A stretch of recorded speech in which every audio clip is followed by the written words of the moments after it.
A mere 25 seconds from the launch. All movies open. Minus 20 seconds. सभी दर्शक हमारे साथ बने रहिए। Minus 15 सर्वप्रथम seconds. टी माइनस 4.8 सेकंड्स पर L40 का प्रज्वलन हम देखेंगे। 10, 9, 8, 7, 6, 5, 4, 3, 2, 1, 0. All L40 engines generating nominal thrust. S139 motor Plus 5 ignited. seconds.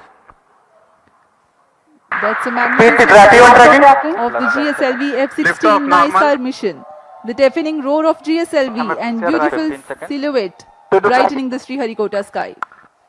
जी हाँ, अभी आपने देखा चारों L40 First तथा stage 4 बूस्टर performance S139 का सफल प्रज्वलन 25 seconds. और GSLV F-16 का उत्थापन द्वितीय प्रमोचन मंच से, और ये अपने गंतव्य की ओर बढ़ता हुआ। हम यहाँ कंपन महसूस कर पा रहे हैं मिशन नियंत्रण केंद्र पर। The first stage of GSLV with S139 solid core motor and 4 L40 liquid strap-ons thrusting together. 7,800 kilonewton cumulative thrust. First stage performance normal. Sharwan is in main auto. The day of launch Plus wind 1 biasing minute. program that is fed into the onboard computers helped the rocket to Shah veer 2 is through in the main auto. atmosphere with minimal aerodynamic loads. प्रथम चरण का core booster लगभग 100 seconds तक प्रज्वलित रहेगा तथा L40 चरण 150 second तक प्रज्वलित रहकर शांत हो जाएंगे। तत्पश्चात इसे यान से पृथक कर दिया जाएगा। वर्तमान में सभी तंत्र सामान्य निष्पादन करते हुए और यान अपने अपेक्षित पथ का अनुकरण करता हुआ First जा stage रहा है। performance normal. Currently, the rocket is in open loop guidance. Shar ground station is tracking.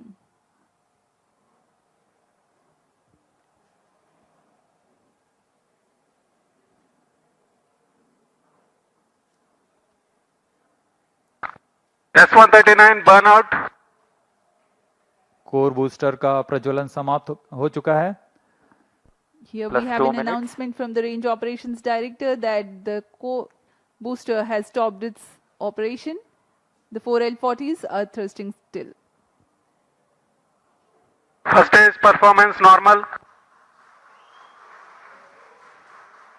प्रथम चरण का कार्य निष्पादन पूरी तरह सामान्य। यान उद्दिष्ट दिशा की ओर अग्रसर होता हुआ वर्तमान में प्रथम चरण प्रज्वलित है। L40s प्रज्वलित हैं। इनका कुल कार्यकाल 150 सेकंड का होगा। L40 shut off. GS2 ignited. GS1 separated. 1S. IS 1/2 main separated. जी हाँ, अभी आपने सुना रेंज ऑपरेशन निदेशक ने इसकी पुष्टि की है। प्रथम चरण को सफलता से पृथक किया जा चुका है Payload तथा fairing separated. द्वितीय चरण का प्रज्वलन शुरू हो चुका है। Marking Closed loop the guidance milestone in initiated. the flight, the GS1 has undergone a hot separation and GS2 commenced its operation and thrusting nominally.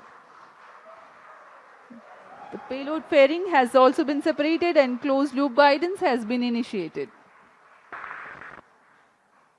जी हाँ, इस दौरान Second stage performance यान normal. वातावरण से बाहर जा चुका है, इसलिए पेलोड फेयरिंग या ऊष्मा कवच की आवश्यकता नहीं रहती, इसलिए इसे यान से पृथक कर दिया जाता है।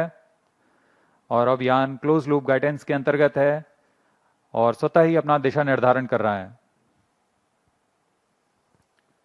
Powered by the Vikas engine that uses the Earth storable propellant combination of UH-25 and N2O4, the second stage of GSLV develops 846 kilonewton thrust in vacuum. Burn time for this mission of GS2 is 140 seconds. Plus 4 minutes. दर्शकों का उत्साह देखते ही बनता है। यहाँ पर सभी Second उत्साहित stage इस प्रमोशन performance को लेकर। normal. द्वितीय चरण सामान्य निष्पादन करता हुआ अग्रसर है अपने उद्देश्य कक्षा की ओर।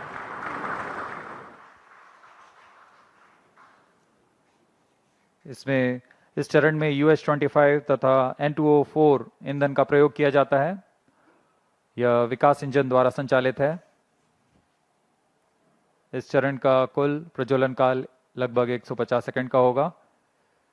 Cryo stage start authorized. जैसा कि हमने पहले बताया था, द्वितीय चरण Second के stage दौरान performance ही normal. तृतीय चरण को अनुमोदित कर दिया जाएगा। There is a confirmation of the authorization of the third stage or the cryo stage GS2 thrust cutoff. operation. The GS2 second stage separate. has completed its Stage operation ignition and has commanded. been jettisoned from the ongoing vehicle. द्वितीय चरण के सफलतापूर्वक प्रदर्शन के पश्चात Cryo उसे stage यान से ignition पृथक कर दिया confirmed. गया है और तृतीय तथा अंतिम चरण का प्रज्वलन शुरू हो चुका है। The यह बहुत ही cryogenic जटिल चरण है। इसके साथ ही दर्शकों का उत्साह, यह अंतिम चरण है जो उपग्रह को उद्दिष्ट कक्षा की ओर ले जाएगा। The cryogenic upper stage has commenced its operation.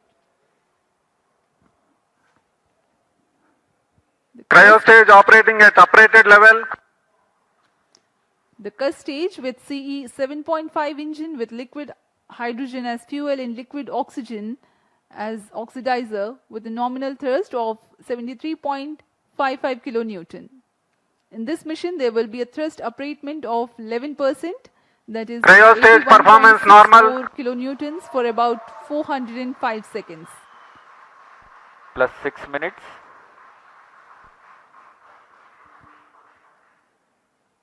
वर्तमान में तृतीय चरण क्रायो अपर स्टेज कार्यरत है। इस दौरान यह लगभग 75 किलो न्यूटन का प्रणोद उत्पन्न कर रहा है। यह चरण लगभग 850 सेकेंड्स तक जारी रहेगा।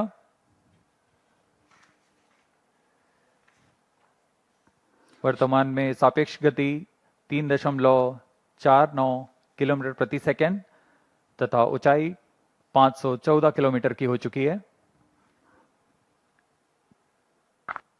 Cryo stage performance An normal. altitude of 528 kilometers.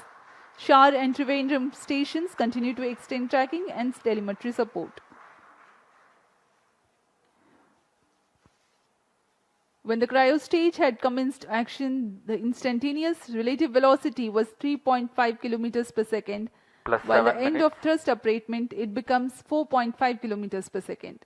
For the next 400 seconds that follow, there is a significant addition in the relative velocity of up to 7.5 kilometers per second.